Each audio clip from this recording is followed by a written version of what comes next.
Hello. Jubair সাহেব, আপনার তো আজকে আমাকে আপডেট জানানোর কথা ছিল। আমি তো আপনার ফোনের জন্য ওয়েট করেছি, আপনি তো কোনো ফোন করলেন না। না না, হয়েছে কি জানেন, আমি আসলে খুবই বিজি আছিলাম আজকে। আমি তো আপনাকে জরুরি একটা কাজে ফোন দিয়েছিলাম না। আরে সব কাজের গুরুত্ব আমার কাছে সেম না, বুঝছেন।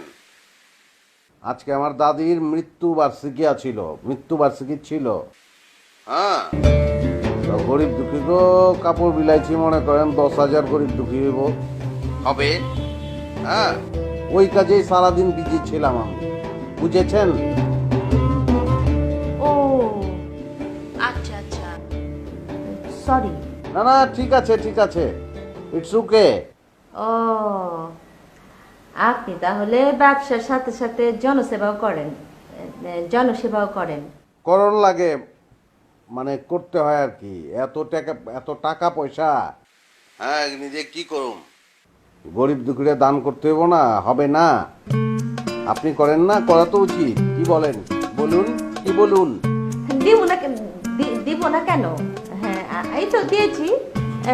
এই 4 ট্রাক চাল দিয়েছি, আটা দিয়েছি। অনেক শোচনীয় তো ওদের অবস্থা, দেখে খুব মায়া লাগে।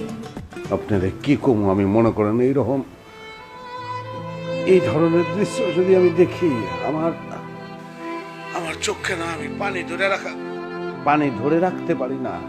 অনেক কষ্ট, অনেক কষ্ট, বুঝেছেন। আপনার মনটা তো খুব নরম জুবাইর সাহেব। জি, আপনিও স্নিগ্ধা ম্যাডাম। আমাকে ম্যাডাম বলবেন না, স্নিগ্ধা বললেই হবে। না, ঠিক আছে ঠিক আছে। আচ্ছা, আপনি কোথায় থাকেন আপনি? আ- আ- আমি আমি গুলশান। আপনি কোথায়? বর্ণানী। হো, হো, হো। আমরা তাহলে পাশাপাশি। মানে? না মানে কাছাকাছি থাকি।